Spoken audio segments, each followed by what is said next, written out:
good evening. It's Elliot Brown here in the Essex Business Radio studio, and it's another one of these great, interesting, compelling shows that I'm doing, C-19, How We Deal With It, where I'm chatting to people everywhere about how they are dealing with COVID-19, Corona, whatever we want to call it, and how they're pivoting, changing, how they're adapting to what is going on in their personal and business life, in their work life, and maybe some ideas and tips they've got for you guys out there at the same time. So joining me today from the USA is Myles Biggs of Mojo Active, and also the podcaster Relish the Journey. How you doing, Myles? Doing great. Thanks for having me. No, you're very, very welcome. Where are you based? You're based in Pennsylvania, right? That's correct. Pennsylvania. Yep. And you've got some winds coming, I believe. Yeah, tornado warnings today. So fingers crossed we don't have to deal with that.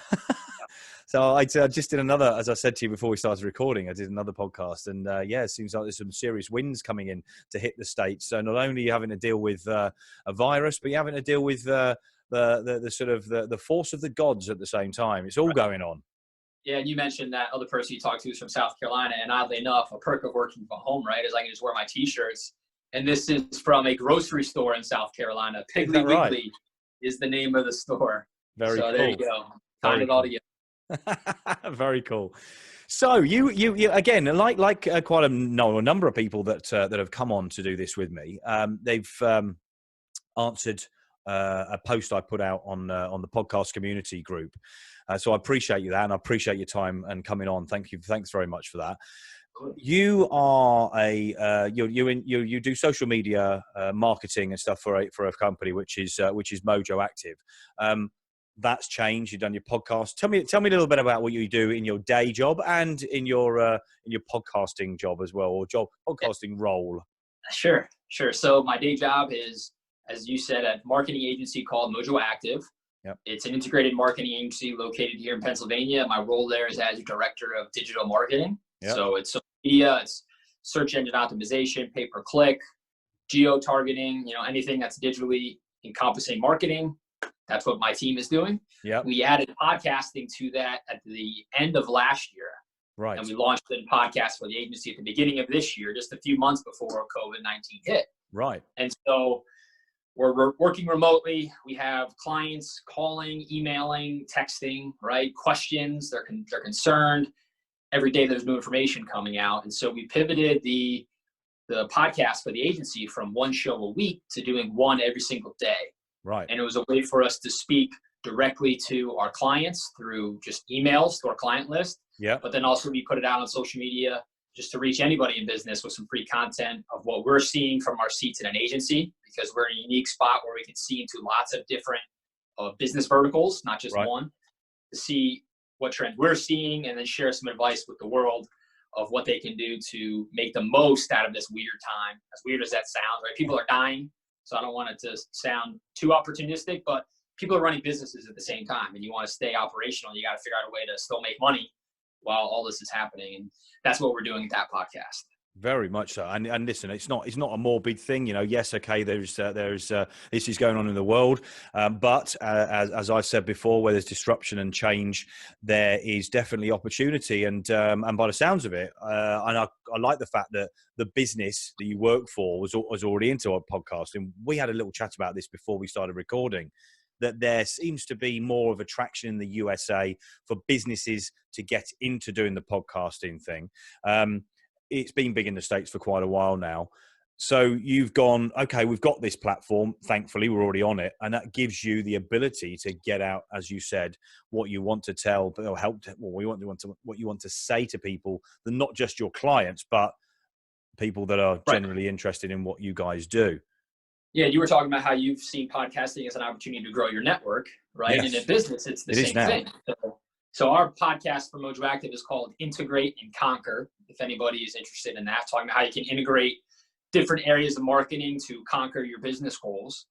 And we use it to talk to our clients, but like you said about growing your network, it's one of the greatest business development tools.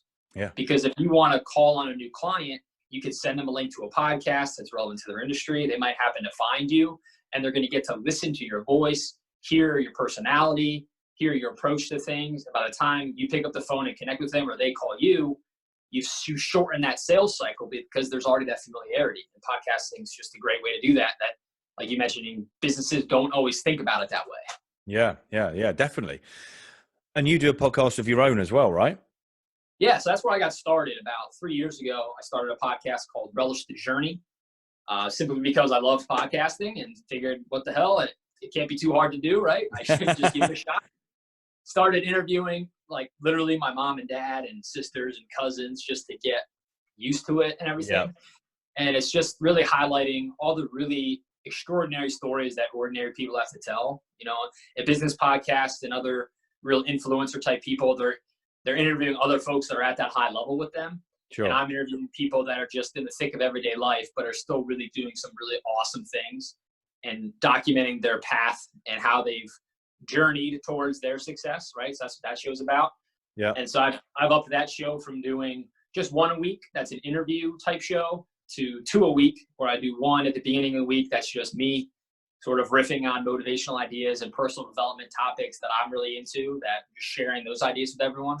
So it's more of a light, more of an escapist type form of content. Whereas the business one, we're talking about what's going on in business with COVID. And then my personal one, it's just, hey, there's enough COVID content out there, right? If you just want something more lighthearted or interesting, you can listen to that show. Yeah. Very cool. I'll be checking that out for sure afterwards, and I know we're going to be getting to know each other a little bit better as well. So on the business side, so as you said, there are quite a lot of bits and pieces out there about COVID and C-19 as we sort of call it here, but or I'm calling it. What is it that Mojo is putting out there? As in tips and ideas and help and stuff like that. What sort of content is it that you're getting out there to people? Sure. So the biggest thing that I'm talking about, anybody that'll listen, is that there's a time to plan a very elaborate strategy, and then there's a time to simply try new things and put yourself out there and fail over and over and over again, right? Yeah. No one knows how long COVID's going to take. If we sat around in boardrooms for months strategizing around a new product line or a new messaging strategy, the thing's going to be over and your revenues are falling and they're not coming back.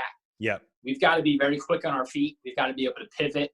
We've got to be able to look at current services and products and see how can we do a spin-off or slightly change it to be something new for the way people are living their lives right now. So really, that's been my favorite word, is just pivot. Yeah. You need to be able to pivot. You need to be quick on your feet. And every day you show up and fire up your laptop, it's a new market. Yeah. And it's very much like going back to a startup mentality, even for established businesses. And if you don't do that, if you're too sluggish, you're going to get left behind. Yeah, definitely. I'm going to completely agree with you. Pivot has definitely been the word that's come through all of the podcasts that I've done so far in the last couple of weeks. That is the main word. Definitely come from the States. I think you've been using that. You've used that first, and it's now I'm using it every day. But I think it's really important to, as you said, listen, there's lots of people that are talking about, they're looking at their strategies, they're looking at their planning and the blah blah blah. However, are they actually actioning things, or are they waiting to go, well, I've spent, as you said, quite rightly so, how I've spent 1-2 months planning and looking at my structure and looking at my strategies but you've got to do something with that, haven't you? And of course, the longer this goes on, the longer things are going to change. So am I right in saying, I think I'm sort of asking you, and what you've experienced, what you're doing with your customers and how you see it. If you take that and you go, yeah, do you know what? I'm going to change processes. I'm going to change strategy. I'm going to change what I'm doing. You've got to try it out, haven't you? You've got to try something out, and then you can tweak it. You can start perfecting it and it go through the time. Is that the sort of thing you're sort of talking about there? Yeah, it's going to be different for every business, right? Because some are going to have to just completely throw out their strategy. If they're a brick and mortar business and now they can't have their store open and they have no other way to sell products, that's an uh-oh moment, and they need to get an e-commerce site up and running quickly or they're out of business, right? Yeah. That's a whole new strategy. So, but for others, the highest level strategy is not going to change, but the tactics of how you accomplish that strategy would change. And that's what you are going to have to try and execute, right? The word above my head here. You've got to be able to just execute it and not just think about it over and over and over again and try things out. Segment your customer bases, do ABC testing, right? Yeah. Try a bunch of different things and see what works, and then follow what does and let go of what doesn't and add new variables into the mix. Every day is an experiment. Yeah. I mean, look, social media is a great place to use that at the moment. You can get feedback from people if you put it out there, even if it's just amongst people that you know, because everybody's looking at it more than they are right now. I do know conversion rates, and I've spoken about this a few times. The conversion rates are pretty good on Facebook at the moment if you're going to pay for something. But even if you wanted to do free, if you wanted to do it free, you just want to do it organically, people are engaging more in posts, so you can still get a judge of what may or may not work. How are things been affected in your personal life? I mean, forget business for a second. Let's take it into the personal side of things, if you don't mind. How's this affected you, where you are, and how you live your life personally? Obviously, on lockdown. Yeah, on lockdown, we are in our house. I've got a wife who's got her own home office set up in another guest bedroom, and I'm in a different bedroom. Okay. Okay. We also have a 2-year-old, which, daycare is closed. So we typically would go to work. I'd go to the gym, which is closed. Can't do that. And then I go to office and it was the routine. But now we're at home, both working, and we've got a 2-year-old running around, running amok. And so we've been fortunate that we have, my wife's parents are retired. And so they've been able to come sporadically and help take care of him so that we can actually focus on working. Okay. Otherwise, it's just really hard to get anything done with the 2-year-old running around. Yeah. And I really feel for parents that have to homeschool their kids right now, because that's a full-time job in and of itself, let alone their actual careers that they have to do.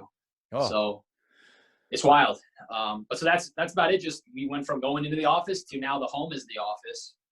And it's really finding new ways to continue those routines. Like I set up a little makeshift gym in my basement. So I wake up and I still go to the gym, but it's in my basement. That way I can maintain my physical health, which I think is a huge factor for me mentally. And not going crazy in quarantine. I need to sweat a little bit and lift some weights and let out some of that, pent up boredom. And that's really a big thing, right? I think a lot of people aren't doing that. And so they start going nuts. They think quarantine has to mean completely upending their life, but you can, like we talked about, pivoting, right? The strategy is still the same. I'm going to work out. I'm going to get my work done. I'm going to have family time. But my tactics of how I get that done, I've now had to change and are different. So in many ways, I've applied what I've been preaching in the business world to my own personal life. Yeah. Well, and are you quite good at doing that normally? Are you pretty good at sort of structuring your days and stuff in before this happened? Yeah, because I work my day job. I come home, I do family stuff, and then at nights I'm growing my podcast and my side business. I also do business coaching and consulting, and run online mastermind groups and things like that. And so I go to work, I take a break, and I go back to work just for myself. And so you have to get good at managing your time that way, and being very efficient. And so it's just been an extension of that for me. Yeah, definitely. Online mastermind groups, my friend. Now, mastermind groups, I love. I think they're great. I've been on quite a few mastermind evenings, and was looking to actually set up something this year as well from my experience, and getting other people in that have had certain experiences that are not just let's not just say they're the CEOs of a business and they've got a great story to tell, but some of the people that have really been through it and virtually lost everything, and that that real difficult path. Tell me about your masterminds that you're doing online. I'm sure they must be quite an interesting thing right now. Yeah, it is interesting because it's mostly people in the States and they're spread over the country. So we're all going through this right now, and they're all entrepreneurs. These are, so they're at different stages of their business. Some have more established and some are just starting out. Some are in tech, some are in more creative fields like photography or writing. And so it is interesting how everybody is taking advantage of this time to keep their business on track, and like how it's affecting them personally too. So that's what it is. It's Zoom calls like we're doing right now. And we go through topics of personal and professional development. And it just becomes that group of people that you touch base with for an hour and a half every week. It's like your digital tribe that help keep you accountable to your goals, which has been huge for me and keeping me on track. They do. I think there's a huge amount of value to be taken from lots of different people. In fact, I suppose doing podcasts like this and doing a series of podcasts around, in essence, is the same thing. It's a huge mastermind group, and what we're doing is we're delivering that out to people that want to listen or watch through our own platform. I'll be interested in talking to you about that more in more detail after when off air. And that's something that you do on a personal level. That's got nothing to do with Mojo, right? Correct. Yep. Okay. How long have you been involved in the mastermind groups? About a year now. Okay. Yeah. And you've had a lot from that. Do you think you've moved ahead with things in your own, with what you're doing in your own, the podcast, for example? Do you think you've moved ahead further and have a better, I always say I've got a bird's eye view, and I would definitely say that, a helicopter view or whatever you want to call it. Do you think you've got a better view of things in having that sort of melting pot of other ideas and other viewpoints? Yeah, absolutely. When I first started it, I wasn't even with Mojo Active. I was working at another company and very frustrated professionally. Networking with that group made me realize and get very clear about what it is I want. So I left that job, started a new one, started my business, growing my podcast. I wrote a book that's going to come out later this year.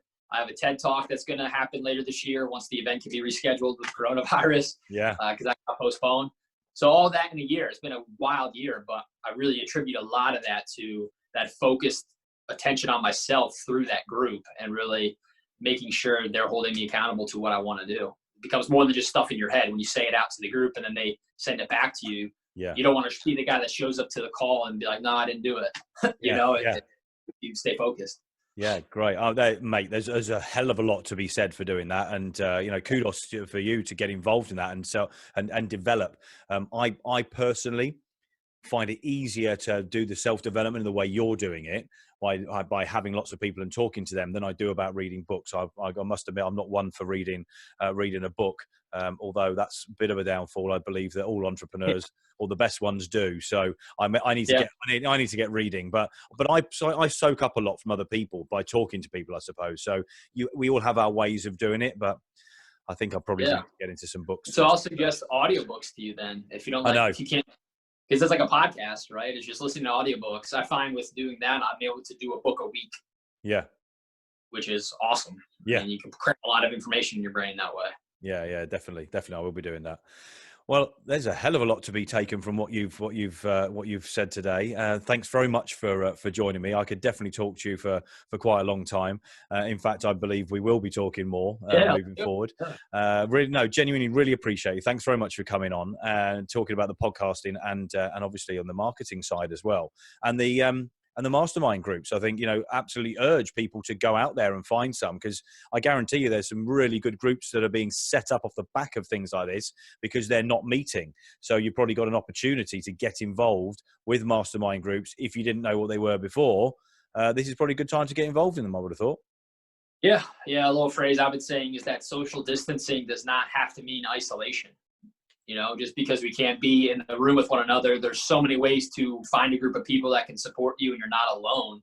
We're all going through it together, right? So if you haven't found one or looked, right, like you said, I encourage everyone to check out something.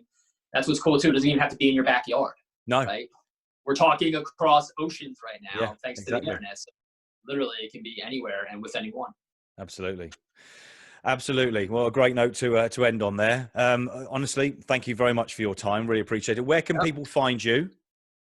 Sure. So they can find me. My website is RTJ, like relish the journey. It's rtjmedia.com. And they can shoot me an email. It's Myles, MYLES, @rtjmedia.com. Great stuff.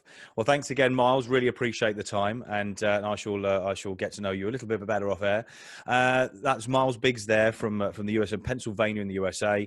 I will put links around this so you guys can find him out. I urge you to check out his podcast. It sounds very, very interesting. I definitely will be doing. If you don't know about Essex Business Radio, this is the first time you've either seen or heard of us, go to www.essexbusinessradio.com. All of the links on there are for our social media. And also you can download our free app where you can listen to the podcast on your phone anytime you like. Thanks again, Myles. Take care. Yeah, have a good one. Thanks again. And I'm going to sign off for now. So it's ciao for now. Brown cow.